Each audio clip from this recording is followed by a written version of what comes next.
And it's starting to record, and here we go live now.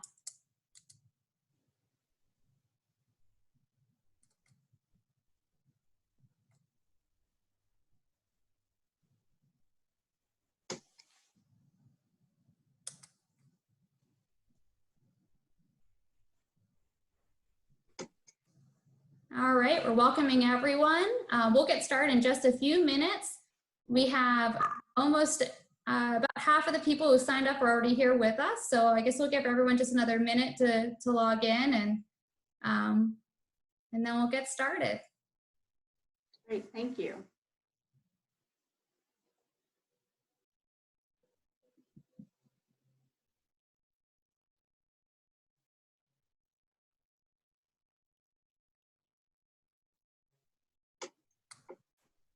All right, there's just about 2 more people that are signing up, and then I'll hand it off to Patty to get started. Thank you. All right, Patty, it's yours.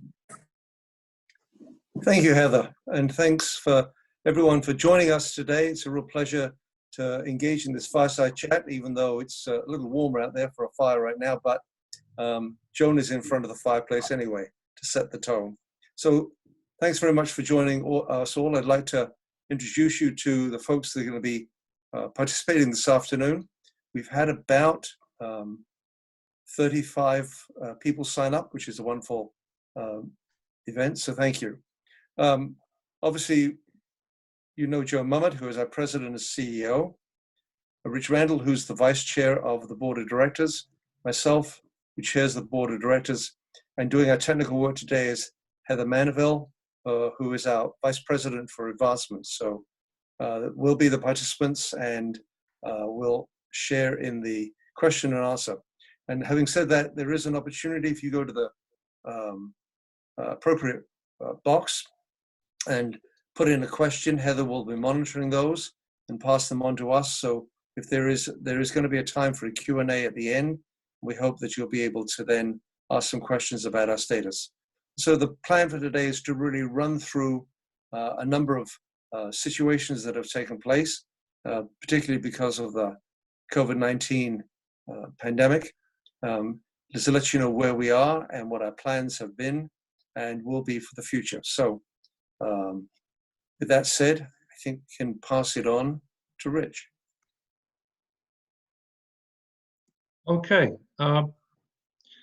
We're going to talk about a number of topics today, and we're going to start with the current situation at the History Center. The staff is currently working remotely with the exception of really maintenance and some occasional need for people to go into the building. The building closed to the public, all the buildings closed to the public on March 14th. Most of the team went home on the 17th, and a lot of work was done to make sure that everybody had what they needed and the appropriate connections and everything to work remotely. We have done a lot to build a really strong staff, and one of the things we did was to apply for the PPP funding, which can be used to maintain wages during this situation. So we did receive PPP funding, about $208,000, which is being used to keep our staff. And the staff, we're not just keeping them with the funds. The staff is home, and the staff is, all of them are working on important projects, either cataloging of and inventorying of historical artifact items and data. There's some other data conversions taking place and implementation. So there's a lot to be done.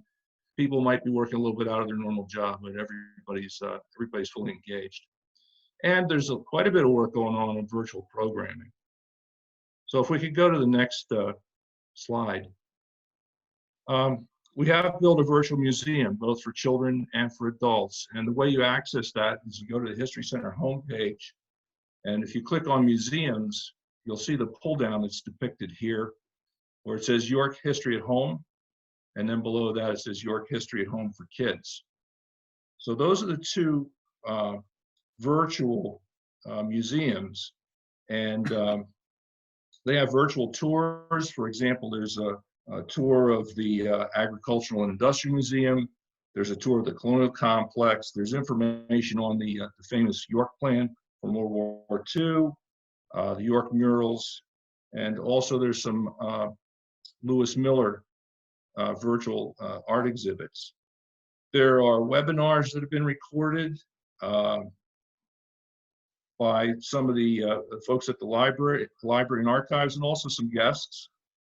And there's actually some Zoom backgrounds you can use, which unfortunately we didn't use today, but we could, that are pretty cool History Center Zoom backgrounds. There's a lot of other things there too. On the kids site, there's activities for the kids. There's plans. There's each month they've been coming up with a different activity. And I think the most current activity for May is a historic gardening activity. So there's a lot there you can do with kids, and a lot there for adults too. So that content is continuing to be built regularly. And part of that work also went into online activities, which could be done during Give Local York. So there were 4 different activities on that Give Local Day, which helped to draw people in and helped us to have a pretty successful Give Local York. So I think that pretty well covers that topic. I'm going to hand it back over to Joan. So while we love seeing people in our sites, this has been a huge change for our staff to think about seeing you in person, welcoming you to a second Saturday, or into one of our wonderful exhibits. Our team, I couldn't be more proud of our team for pivoting and really developing an amazing array of digital content that we've been delivering through not only our website, through Zoom, Facebook, Twitter, Instagram, and then also with our bi-monthly e-news. So some of the things that you can look forward to in the near future, this Wednesday is the debut of our story map called Trailblazers. It's a story that chronicles 4 intrepid young women who traveled to California in 1938, which I think is an amazing experience that we have chronicled through their photographs and their diary entries. It will be located on the website. As Rich said, it'll be on the drop-down menu. So starting Wednesday, you'll be able to experience that. Some people may remember the Hiveleys. They were teachers in York County, and there were 3 Hively family members and a friend who went on this journey. As Rich mentioned, we did a lot of programming during Give Local York. That was a new experiment for us. Recently, we did Ask a Curator webinar as one of our second Saturday programs.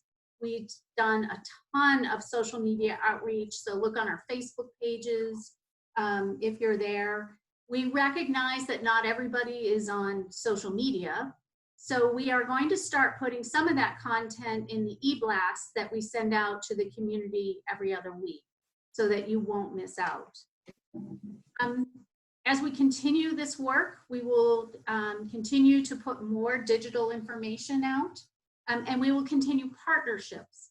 One of the partnerships we had just recently was with the YCEA and our team, so Dr. Adam Bentz and Dr. Silas Chamberlain worked with Dr. Scott Knowles from Drexel University to talk about COVID-19 in context, comparing it to other pandemics throughout our more recent history, if you will. Dr. Knowles is an expert in disasters, so it made for an interesting, what we believe is an introductory conversation. We believe that it will continue as a series in the near future. And very soon we're introducing Trivia Tuesdays for people to participate also through social media.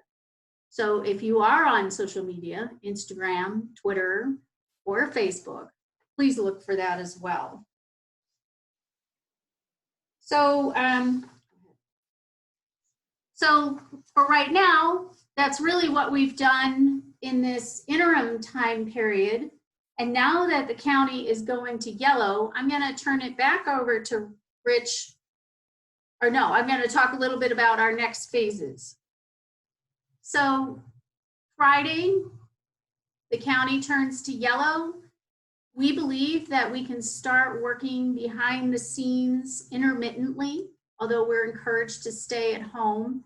Being an indoor recreation venue is what we're categorized as. We won't be opening to the public probably until July.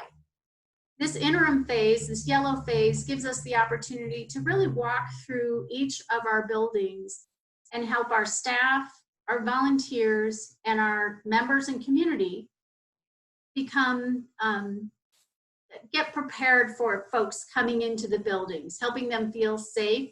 We know that initially everyone will be asked to wear masks until we're told that that's not necessary. We know that we will be setting up the organization for social distancing. We know that we will be really ramping up our cleaning protocols and probably making sure that folks go through our different museums in ways that make sure that there's no crowding happening.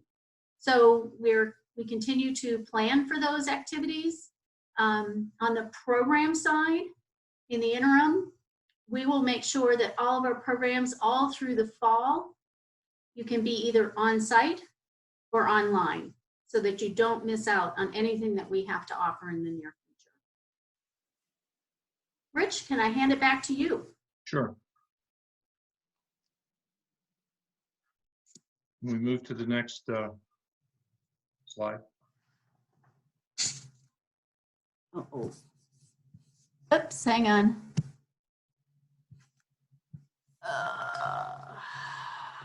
It disconnected.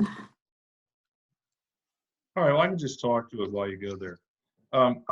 We're working on making all the programs and exhibits accessible through the phases of getting back to whatever new normal looks like. So, we've talked about the website and building virtual content for both adults and children on the website. Joan's talked about the plan to move towards reopening. A lot of what is being looked at now is what has to happen with exhibits and the actual way that you move through the museum in order for everybody to be safe throughout whatever period we're in. So there's a good deal of work going on to look at, how do people use the museum? How do people use the library and the archives? And what's going to have to be done in there to make sure that we have appropriate distancing, appropriate cleaning and disinfection, and we may have to have some things like plexiglass shields here and there. For research, for example, it's probably going to be necessary for people who want to do library research to get a reservation. There's probably going to be some kind of a limitation on how long people can stay in there because we need to be able to actually set up time slots. And we also have to, at least for some period of time, limit how many people are going to be in there at one time, not just in the library and archive, but actually in the whole building. So there's a lot going on behind the scenes. We said people are working at home, and this is another one of those things that they're working on right now. Folks who work on school programs on our staff are talking to schools about, what can we do to better prepare to keep working with school districts as we move through this whole scenario. So that involves understanding the technology that they have, the technology that we need to use to interface and interact with them, and getting a good idea of what's the best type of content for us to make available. So those activities are all going on right now and will be really dovetailed with the phase plan that Joan talked about reopening. So with that, I'm going to turn it back over to Patty, who's going to talk a little bit about the future. Thank you, Rich. So while we have been working on all of these aspects of being able to maintain our programming and doing it virtually, and while we've been talking about reopening, we're not we have not forgotten about the work that needs to be done for our steam plant, which will be the site of our new museum. Now, clearly, we've been delayed on a number of areas, but it doesn't mean that we've stopped working on the planning that needs to take place. Right now, of course, as many of you know, we were not given approval for our tax credits, historic tax credits, through the Department of the Interior, but it's enabled us to relook at what we need to do. So we've been working with our architects to be able to come back with a revised plan of how we can make our buildings work and how we can join them together. So that work is continuing, and we're moving into the design development phase. At some point in the near future, we hope to be able to get our plans together and our costs together fully. At the same time, we're working with our exhibit folks out of Virginia, who have been wonderful in terms of working with us to talk about how they can adapt the projects to see what they look like once the exhibits are all up and running.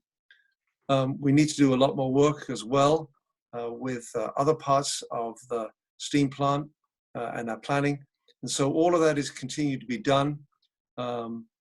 We are a little shy on the fundraising, but we're working and we have a plan to be able to look at that and be able to help determine how we can fill in the gap that we currently have, particularly because we were not able to get the historic tax credits. We have a number of other funding sources that we've been looking at and working with, so we hope to be able to pick all that up come the fall. And really, this is a moving plan because we have been doing some things not knowing how we can fill some of that funding gap, but we feel pretty confident that the work we're doing now is going to provide the basis for us to move ahead into the future. So do continue to look for updates at the appropriate time in the near future, and we hope very much that this plan and the work we need to do should be more public, and we're able to share with you more details in the very near future. With that said, I'm going to turn it back to Joan. Okay. Thank you very much, Patty. Thank you, Rich. One quick comment on the steam plant. I think most people will be very pleased that the initial design, which brought these the lobby out to the front of the building, is what we will be pursuing. I think some folks realized with the National Park Service conversation, we were pushing that portion back to have a little bit of a courtyard. So we are elated to have the big lobby back to make sure that we can welcome people in a very spacious environment. Our exhibit design team, we just talked with them last week. They are excited to start again to relook at the exhibits that we were developing, ensuring that we can use technology to facilitate technology. So we can't wait to deliver this to you. We can't do it fast enough. At this point, our time frame is shovel in the ground next spring with a delivery date in 2022. A little later than what we wanted, but it will still be a great product and a great experience for our community. So at the end of the day, we really miss all of you. I can't wait to see you. We have done so much to reach out to our community. We really changed. Our staff really knocked it out of the park during Give Local York, pivoting very quickly in less than a month to deliver some really great content to the community. Thank you very, very much for supporting us during Give Local York. And thanks to many of our sponsors who allowed us to keep funding for the Art and Leisure auction that we weren't able to have in April. We hope that we will bring a new Art and Leisure experience, same 70s theme, next year in 2021. So we couldn't be more pleased with our staff, with our volunteers, with our board, with our community for responding to us in new and different ways. We really appreciate all of your help. I think with that, we will be going to some questions and answers. And I hope you have some good ones for us. Hey everyone, so you have a couple options, well, two options to ask questions if you would like. You can either send a question through the chat feature, and then I will just read it out loud to the panelists. You also have the option to raise your hand, so you should see that on your computer as well. And if you do that, what I'll do is unmute you and allow your video feed to come through so that you can ask the question yourself. So we can give everyone a few seconds to figure out if you're going to feel shy or not. Right now we don't have any questions. So if you'd like to ask anything, or if you feel like there's something we didn't cover, this is your chance. Heather? Heather, I can give one piece of information that I'll just guess somebody might ask. For those who are familiar with the Payroll Protection Act through the CARES Act, our payroll protection program, it lasts through June. What will we be doing after in the new fiscal year?